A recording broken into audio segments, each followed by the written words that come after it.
Lana, welcome to today's lesson. As you can see, we are beginning a new topic, plants. Remember the other day we dealt with water, and we were dealing with water both in class 8 and class 7. And today I want us to start plants in class 8.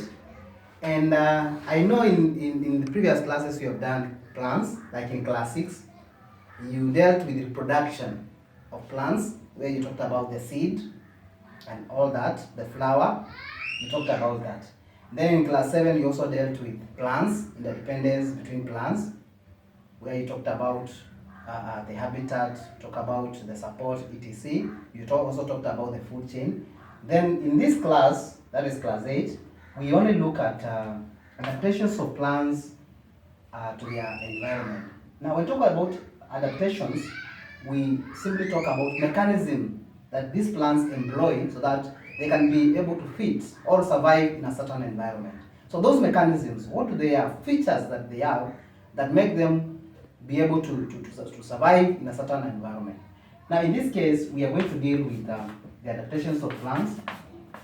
Adaptations of two types of plants. Plants that grow in dry areas, tell you the name, dry areas, and those plants that survive in wet areas. Then from there, we are also going to look at the signs of an eld crops, signs of an eld crop. What can we be able to see? Signs you will realize that they are feasible. What you can be able to see using your eyes of an eld crops, meaning that these crops are diseased.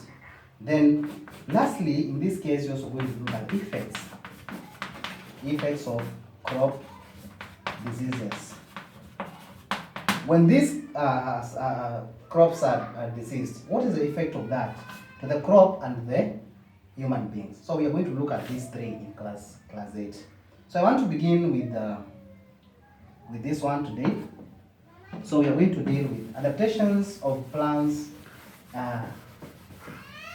growing in dry areas. I've said adaptation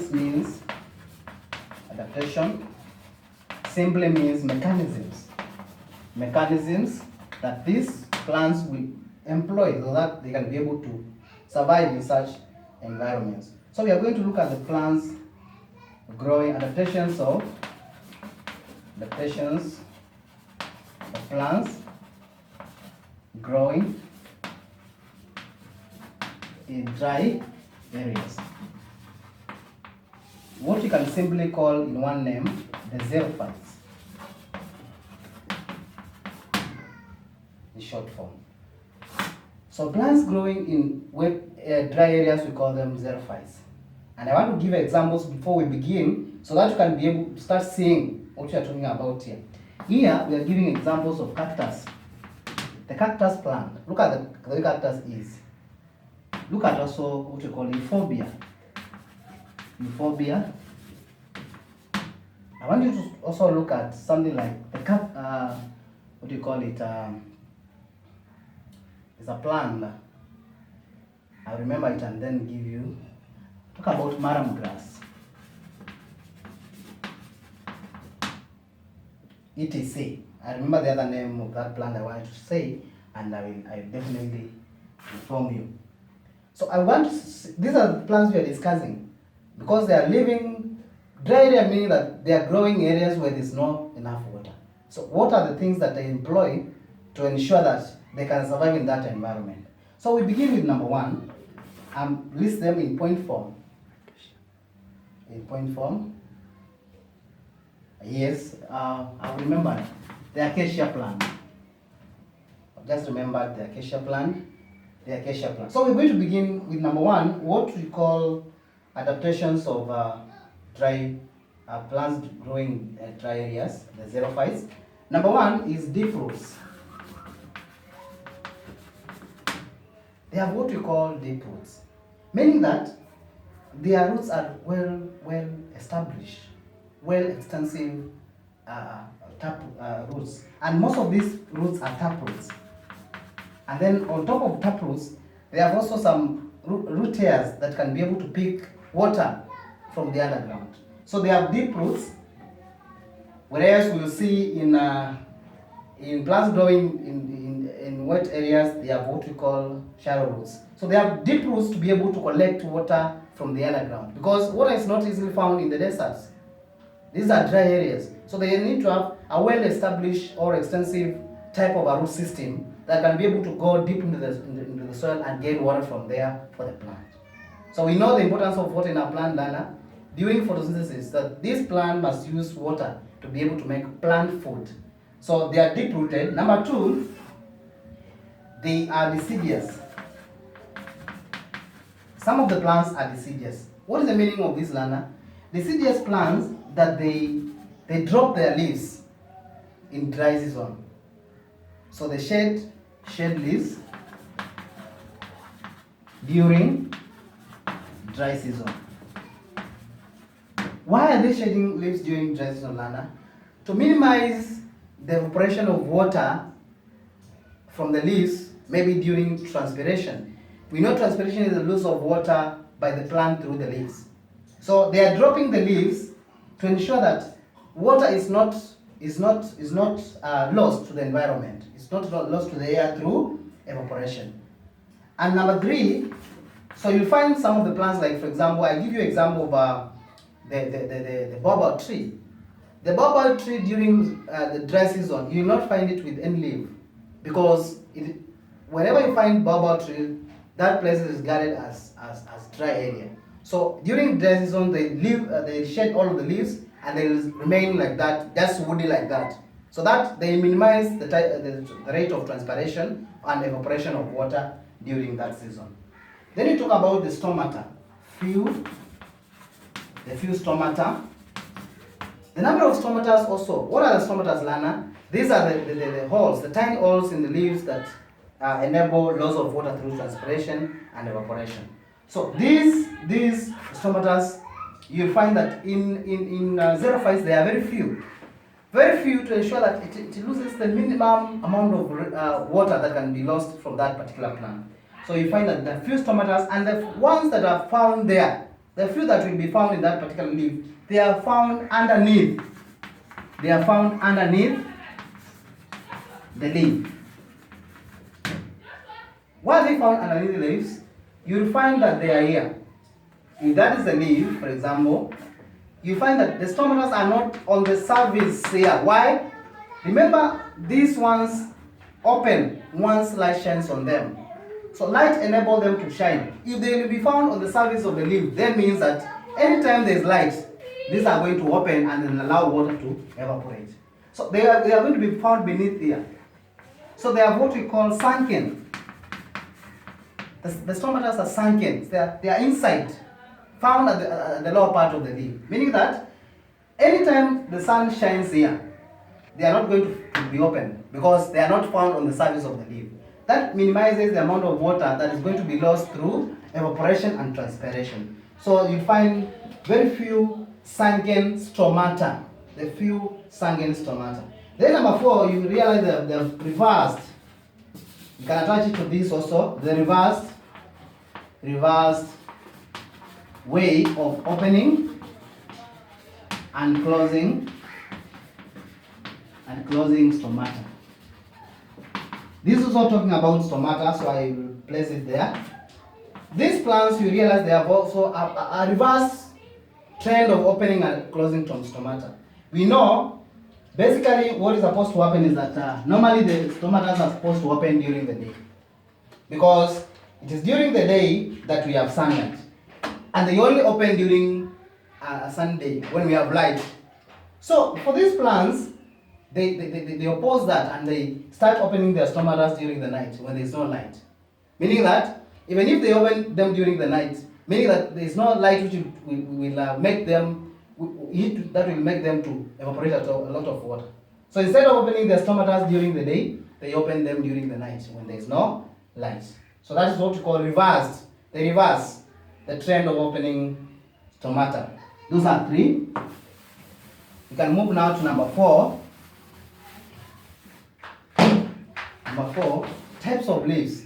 They have spine-like leaves.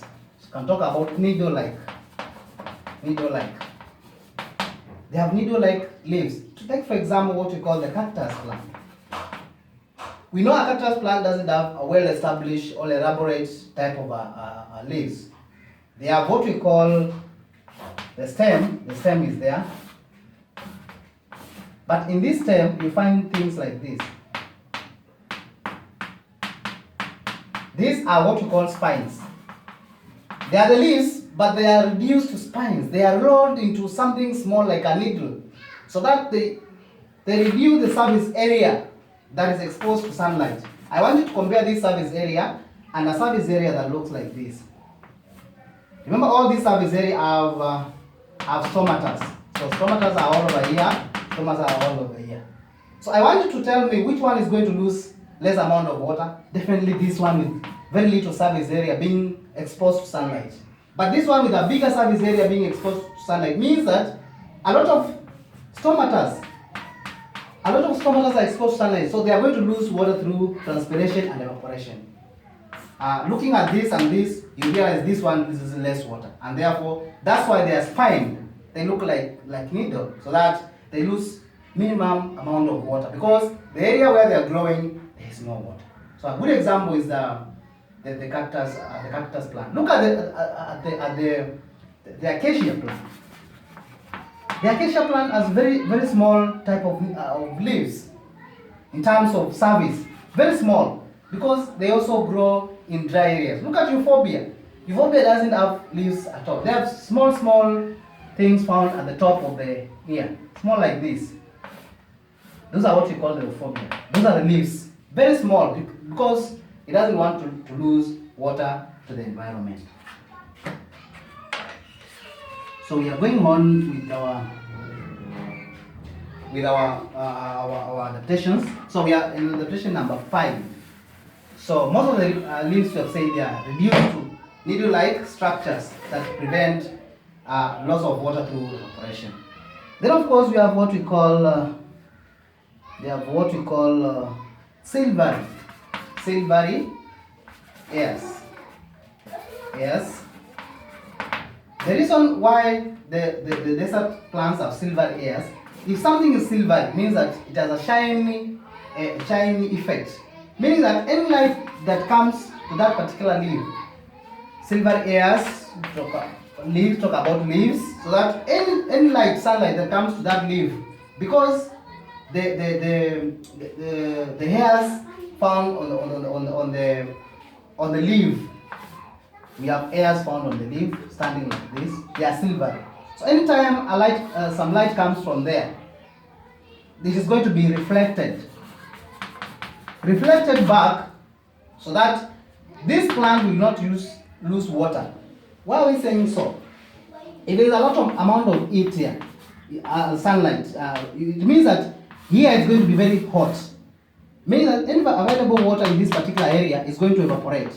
So the function of these silver ears is to reflect back these particular sun rays, so that they cannot affect the amount of water in that particular plant. So that's what we're saying, that silver ears. Other than silver ears, look also at the leaves. The leaves have what we call a thick cuticle to prevent evaporation of water. A thick cuticle. A cuticle is like a cover, a strong layer on top of this particular leaf, to prevent sunlight being transmitted here and making the stomatas open. So if that layer is there, it's going to prevent them from going and landing on the stomata, so that the stomata will still remain closed every other time. Then we also have what we call succulent stems. Succulent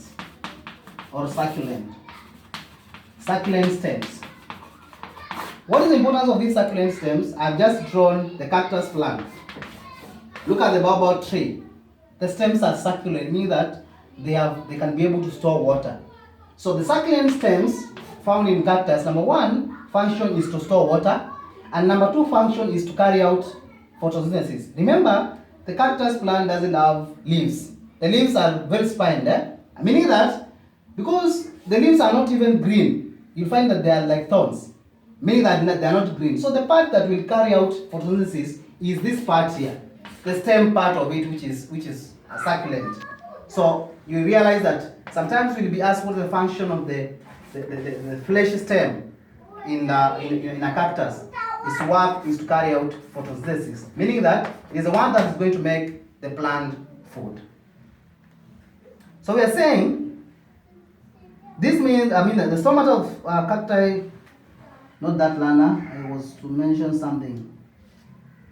Yes, cacti and baobab tree are also common as succulents. This means they are able to store water in their tissues. So they store water in their tissues, dear Lana. So we talk about another one. I've explained about a thick wax cuticle. I think Lana, I've exhausted what I wanted to mention about plants growing in dry areas. So we must get this right.